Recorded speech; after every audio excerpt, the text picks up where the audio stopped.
I think we've made more progress in 3 weeks than they've made in 4 years, especially with respect to the reputation of our country. And people are respecting us again as a country and as a powerful country, and maybe a smart country, but maybe not so smart, because when you look at some of the waste, fraud, and abuse that's being uncovered by DOJ and the people at DOJ, these are young, often young, but super brilliant people, incredible computer scientists and other things, and they're finding levels of fraud and waste and abuse like I think nobody ever thought possible. But before we do that, I just want to ask Will to come over. I've just finished signing some executive orders, and if we could start with that, Will, you might want to come up here and just explain what we did. Thank you. Good afternoon, y'all. A short while ago, President Trump signed three items. The first is an executive order relating to the affordability and availability of in vitro fertilization and other fertility treatments. These are treatments that have become unaffordable for many Americans, or have been unaffordable for many Americans. And the executive order is a directive to the Domestic Policy Council to examine ways to make IVF and other fertility treatments more affordable for more Americans.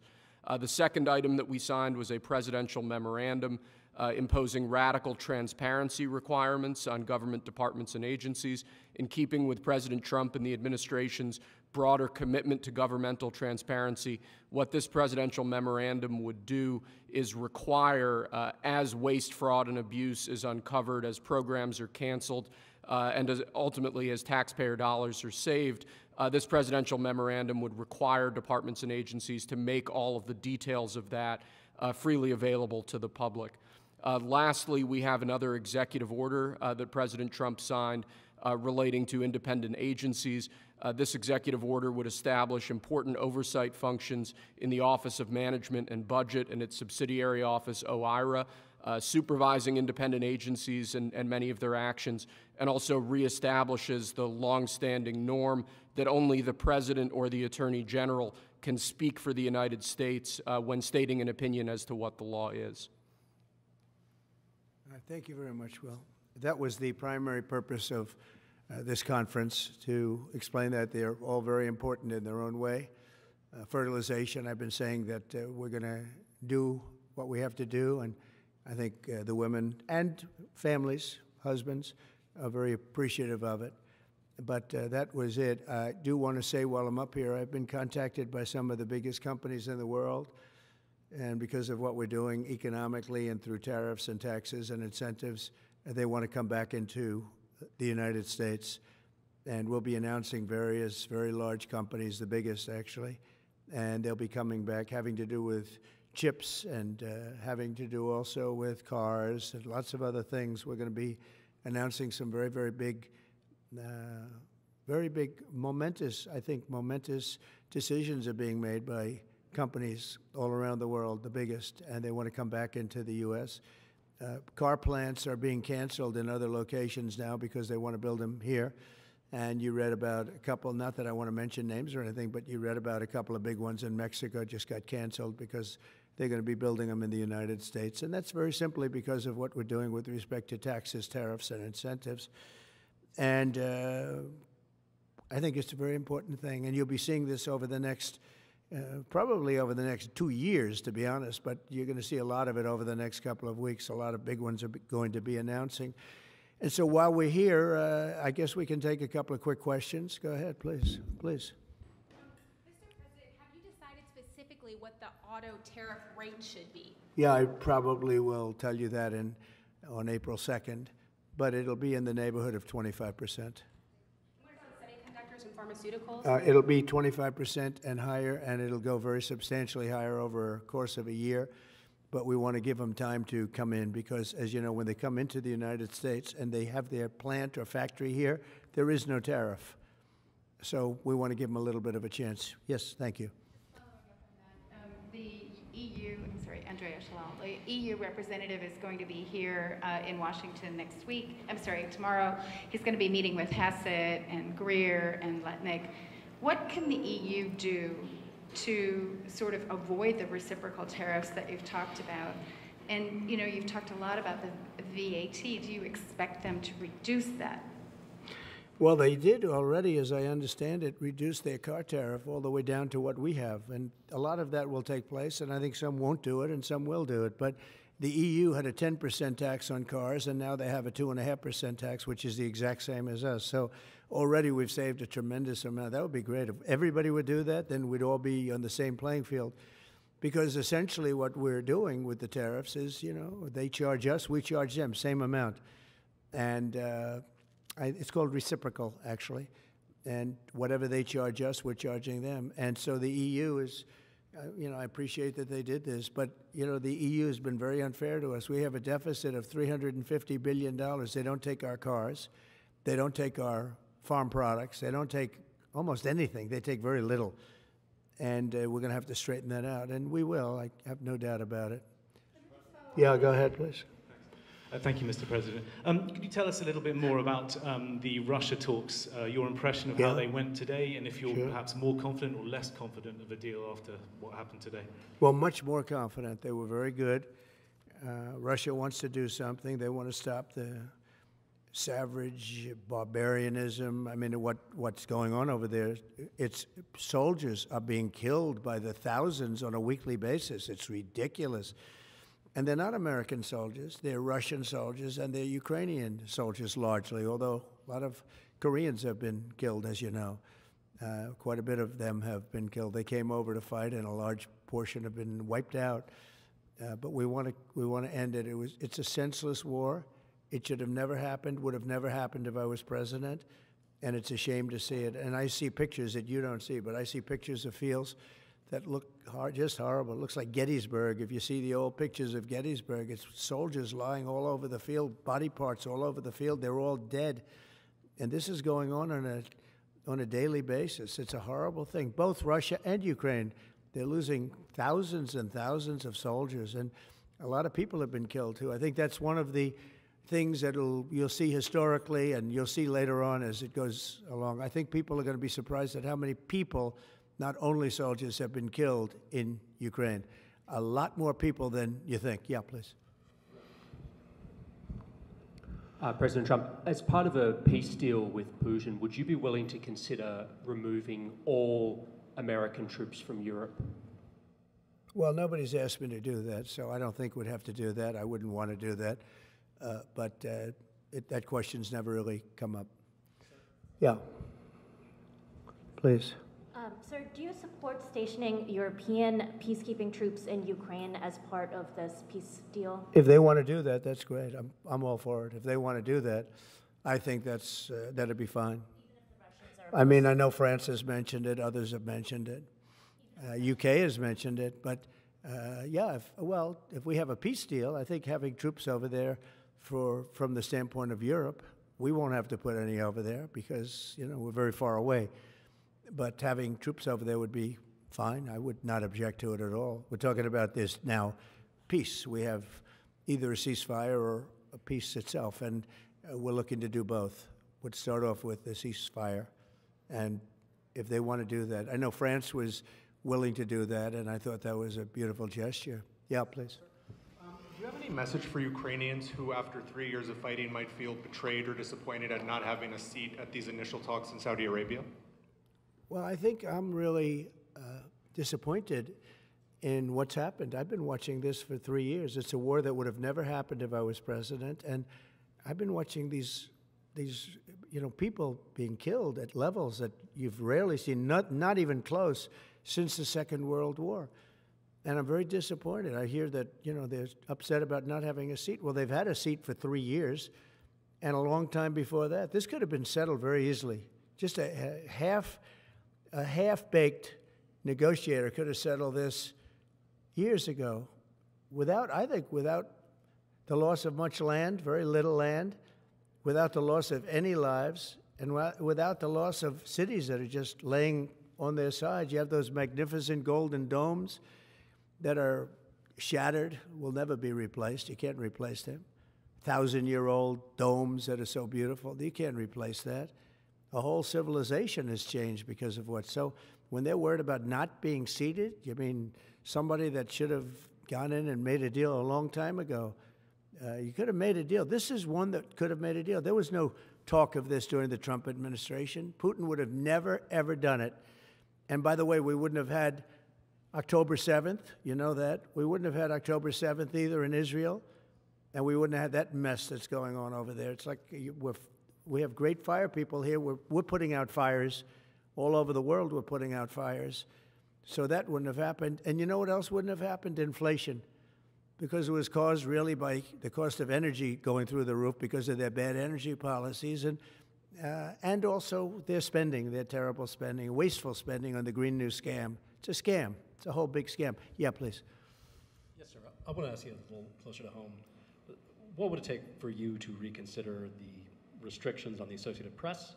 And secondly, some of your advisors are concerned with the Associated Press's style guide, using language and giving guidance to not use words like illegal immigrant or to use phrases like gender-affirming care. And they're concerned about that being an encroaching amount of liberalism in the way in which the press writes about things. Do you share those concerns? Well, I do think that some of the phrases that they want to use are ridiculous, and I think, frankly, they become obsolete, especially in the last 3 weeks, because many things have happened in the last 3 weeks. And I didn't know about that, but I would say that if they want to use certain phrases like that, and I guess some are okay, but many aren't, but the Associated Press just refuses to go with what the law is and what is taking place. It's called the Gulf of America now. It's not called the Gulf of Mexico any longer.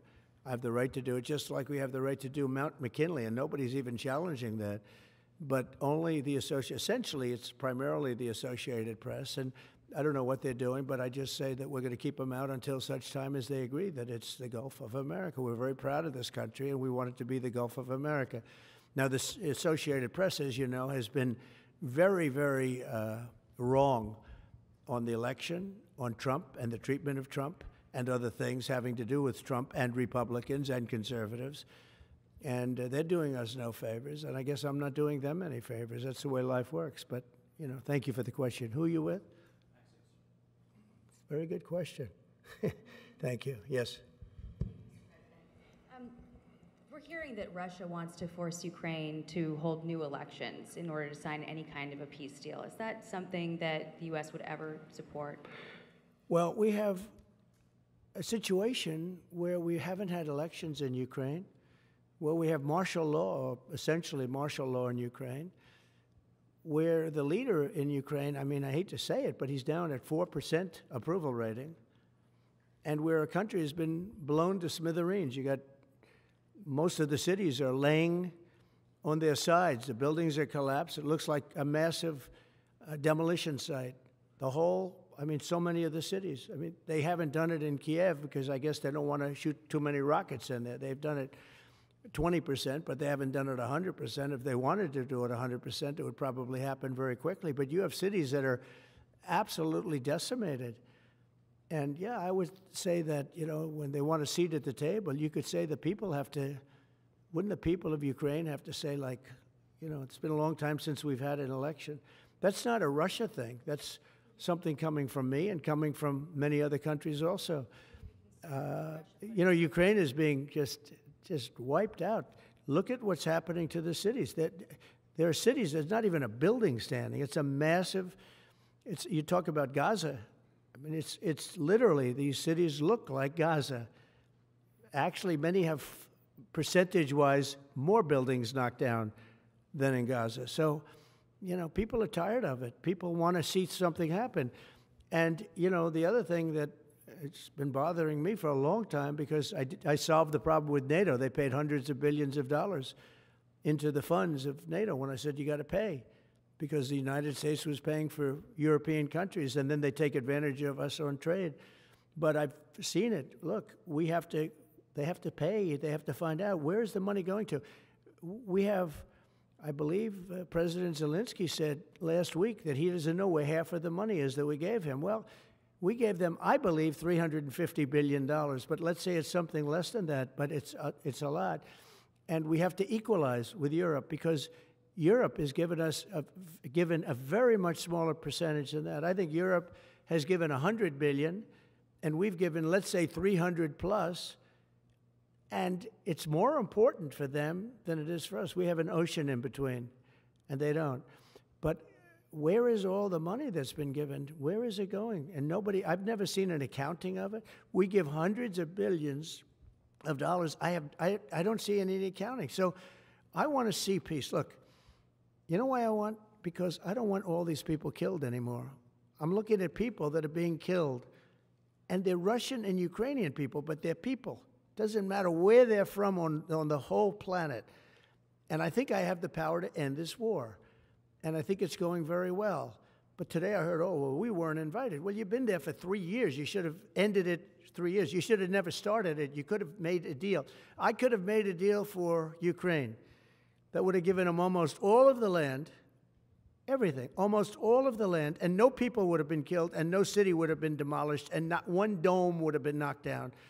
But they chose not to do it that way. And President Biden, in all fairness, he doesn't have a clue. What he was so bad for this. He was so bad, so pathetic, so sad. But with all of that being said, look, it is what it is. When I left, there was no chance that this could have happened. But it happened because we had incompetent leadership at many different levels. But when you see what's taken place in Ukraine with millions of people killed, including the soldiers, millions of people killed, a big percentage of their cities knocked down to the ground. I don't know how anybody even lives there. You know, when they say they took a poll and Zelensky's at 4%, who's living there? You know, I mean, people are, it's hard to believe that people live there. Their cities are being knocked down, and this is something that would have never happened. And by the way, for 4 years, it didn't happen. It was never going to happen. Go ahead. One follow-up question. How would you counter the perception, because Russia's pushing for this, obviously, they don't really hold true elections, that would be a capitulation of some sort. How would you guard against potentially Russia installing a puppet government? And then finally, how would that new election have an impact on getting Zelensky to sign the rare earth minerals deal?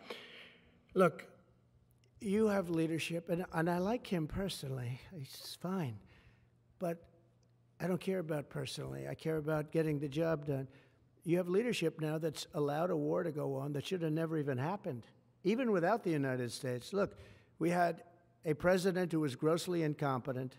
He had no idea what he was doing. He said some very stupid things, like going in for portions and all of the things. He made a lot of bad statements, but he's grossly incompetent, and I think everyone knew that. This is something that should have never happened, would have never happened. And I used to discuss it with Putin. President Putin and I would talk about Ukraine, and it was the apple of his eye, I will tell you that. But there was never a chance of him going in. And I told him, you better not go in, don't go in, don't go in. And he understood that. He understood it fully. But I'm only interested, I want to see if I can save maybe millions of lives. This could even end up in a World War III. I mean, to be honest with you, you've been hearing now Europe is saying, well, I think we're going to go in and we're going to go. All of a sudden, you're going to end up in World War III over something that should have never happened. And, you know, it's a very sad situation. Yeah, please.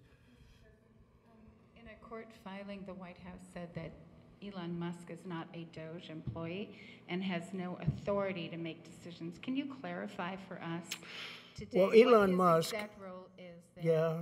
Yeah. Elon is, to me, a patriot. So, you know, you could call him an employee, you could call him a consultant, you could call him whatever you want. But he's a patriot. I mean, look at the kind of things. I just said, just write it down, just in case that question got asked, right? And which I'm surprised it took so long, actually. But you know what?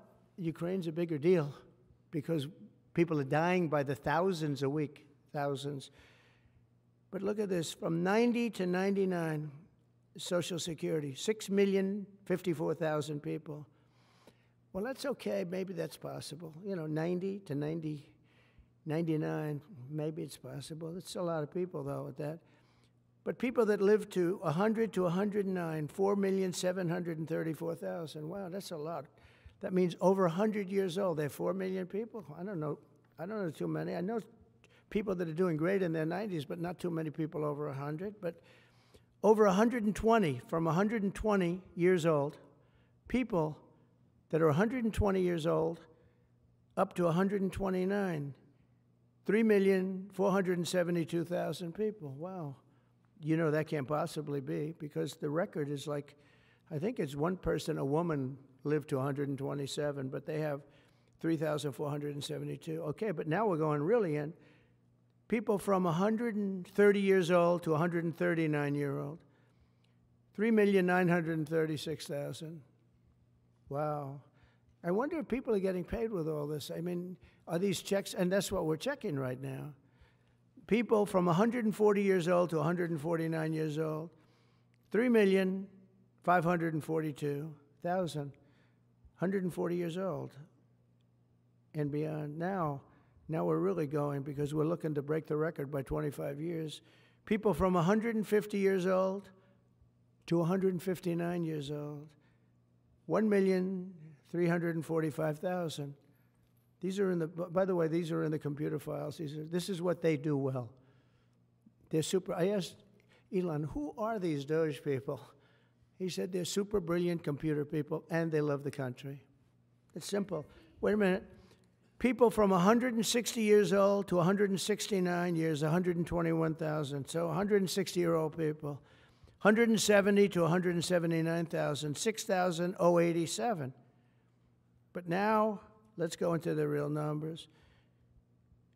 From 200 to 209 years old, 879 people.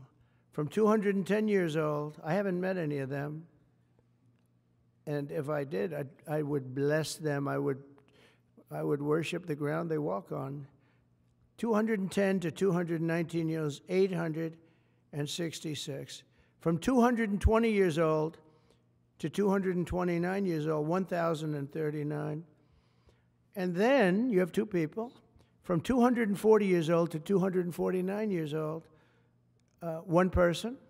And there's one person that's 360 years old. That's just that. And then, where's the money being spent, right? Let's go into that for just a second. $520 million for a consultant on the environment. It's called Environmental, Social, and Governance.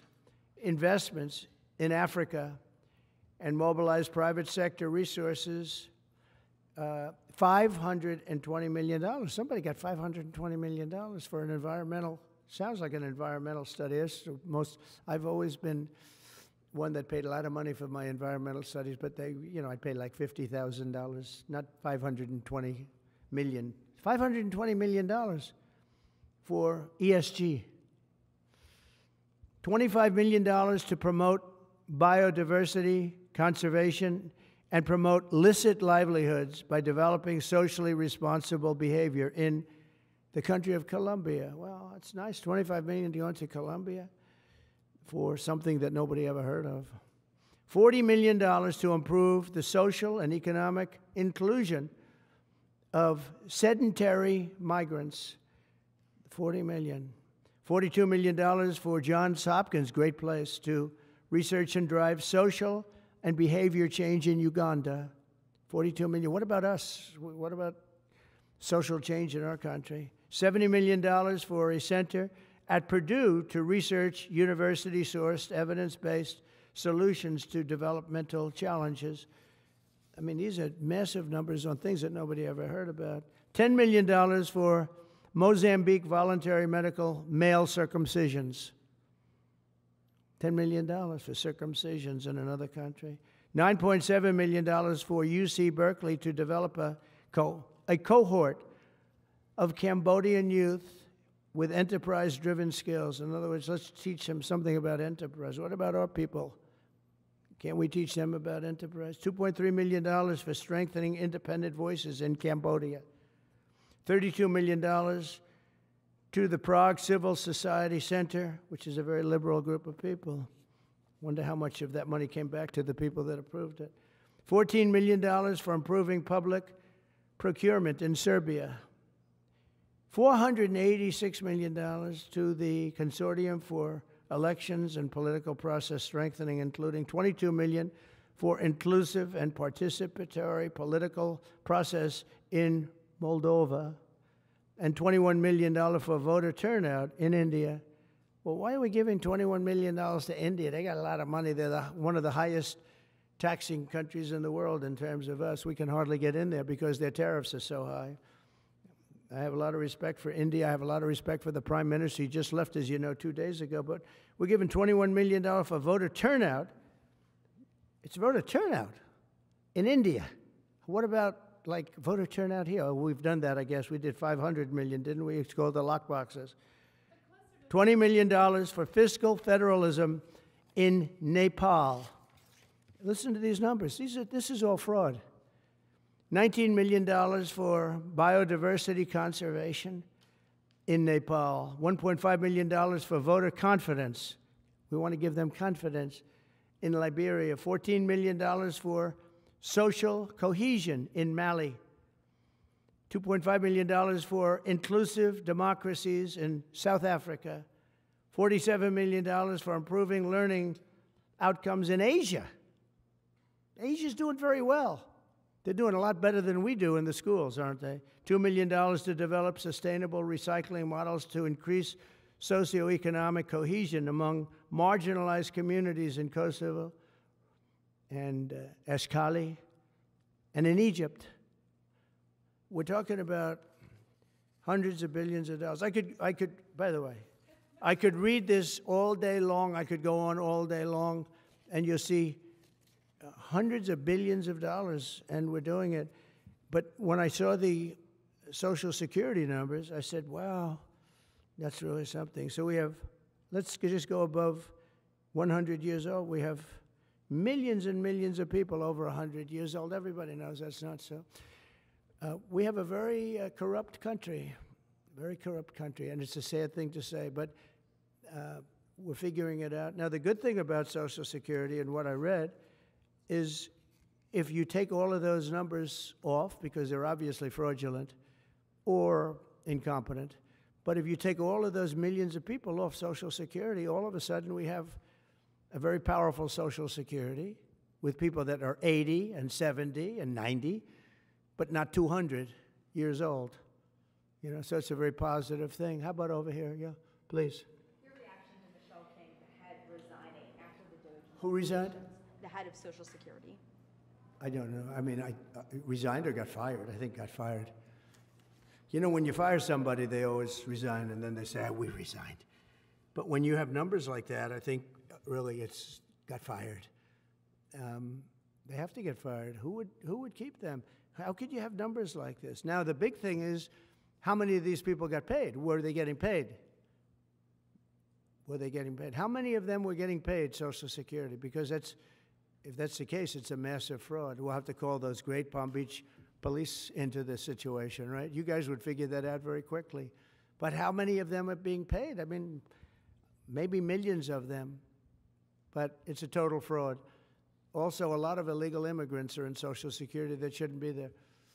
Yeah, please, go ahead. Mr. President, there was a big wave of probationary federal workers who were fired over the weekend. Some of these workers focused on nuclear weapon security were immediately rehired. Do you have any concerns about how these terminations have No, not at all. I think we have to just do what we have to do. It's, you know, you're going to, it's amazing what's been found right now. It's amazing.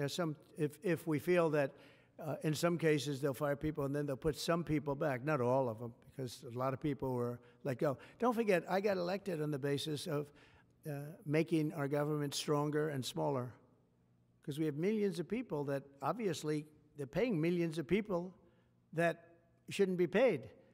And that has also to do with workers. Yeah, please. No, go ahead. Actually, yes, New York Times. Mr. President, given your concerns about corruption, you said that if there were any conflicts of interest with Elon Musk, you wouldn't let him anywhere near it. That's right. Doge and SpaceX employees are now working directly at the Federal Aviation Administration and the Defense Department, agencies that have billions of dollars in contracts with Musk's companies or that directly regulate his companies. How is that not a conflict of interest? Well, I mean, I'm just hearing about it, and if there is, and he told me before I told him, but obviously I will not let there be any conflict of interest. He's done an amazing job. They've revealed, in fact, he's going to be on tonight, a big show called Sean Hannity at 9 o'clock, and he's on and I'm on, and we talk about a lot of different things, and Any conflicts, I told Elon, any conflicts, you can't have anything to do with that. So anything to do with possibly even space, we won't let Elon partake in that. Yeah, please. On immigration, sir, you said you would be sending the worst of the worst to Guantanamo Bay. What we're finding out is that there are a lot of low-risk migrants who don't have a criminal background who are also being sent. Are you thinking about this differently now? No, they're going to be brought back to their countries.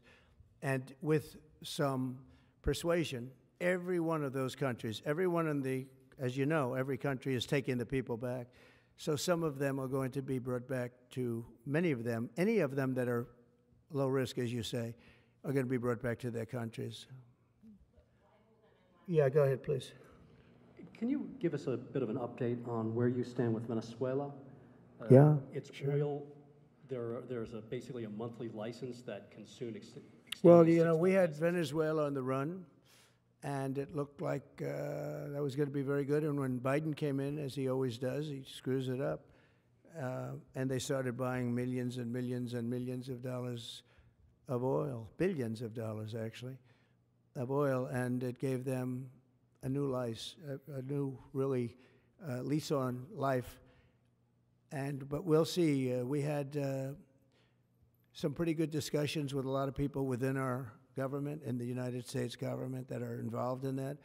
And Venezuela's a little bit early, but, you know, we were not buying from Venezuela. When Biden came in, for whatever reason, instead of just taking the beautiful, as I call it, liquid gold, we have more than anybody, they started paying a fortune to Venezuela. And we're looking at that, actually. Why did they do that? Why were they doing that? Why would they go to the enemy and give them billions and billions of dollars? Now, with that being said, as you know, Venezuela has said very strongly they will not take any illegal immigrant, any of the people that they sent over to us. They sent their gangs, probably the worst gang anywhere in the world, as bad as MS-13, maybe worse, and they came out of the jails of Venezuela. They emptied their jails into our country, and they said, we'll never take them back. Well, they took them back, and they're taking them back, and they are taking them back rapidly.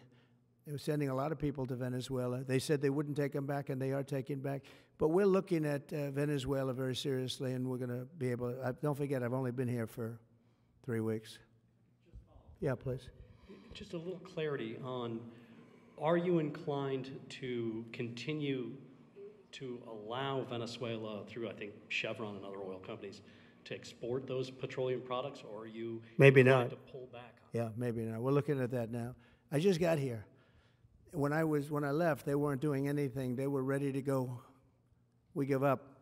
And then Biden came along and he gave them literally billions of dollars. I couldn't believe it, actually. And we have so much under our feet, liquid gold. We have so much, and it was pretty amazing. So we're looking at that whole situation, why he did it. All right, how about one more? Yeah, please. Tell us about the CIA drone flights over Mexico. Is this the next step in the war against the cartels? Well, we're going to see. Should they have authority to take lethal action? Mexico's allowed a tremendous number of people to go through their country into ours, and even people coming from Mexico, and illegals, totally illegal.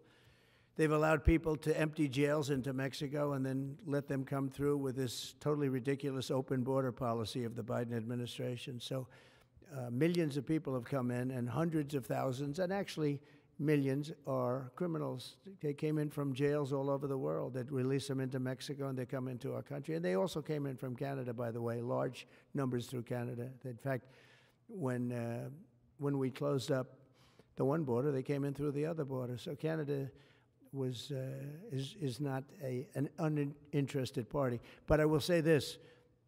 We're dealing with Mexico. I have a very good relationship with Mexico, but I think Mexico is largely run by the cartels, and that's a sad thing to say. And if they wanted help with that, we'd give them help. But Mexico, if you look at what's gone on with Mexico for years now, but now especially, it's run by the cartels. And they've allowed millions of people to come into our country from jails and prisons of other countries from all over the world, not just South America.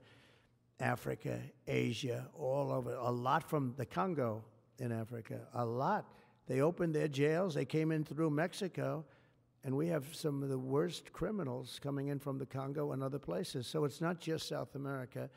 And it's not just Venezuela, but they opened their jails. And you know the crime rates in Venezuela and other places all over the world has gone way down. You know why? Because they've given us their prisoners, they've given us their drug lords and their gang members, and it's hard to believe that we accepted this. It's hard to believe that we allowed open borders, and we're taking in, you know, hundreds of thousands and millions of people coming in from all over the world that are absolute stone-cold criminals. In fact, 11,088 murderers, and many of those people have murdered more than one person.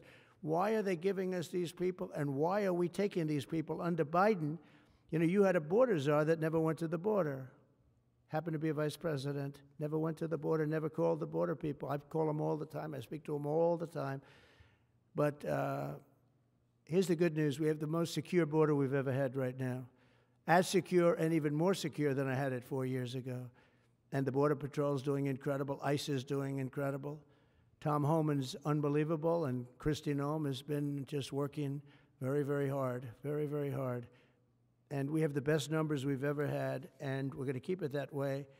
And we're going to find out how a thing like this could have happened to our country, because who would allow this to happen? What they've done to our country is so sad. Thank you very much. Thank you.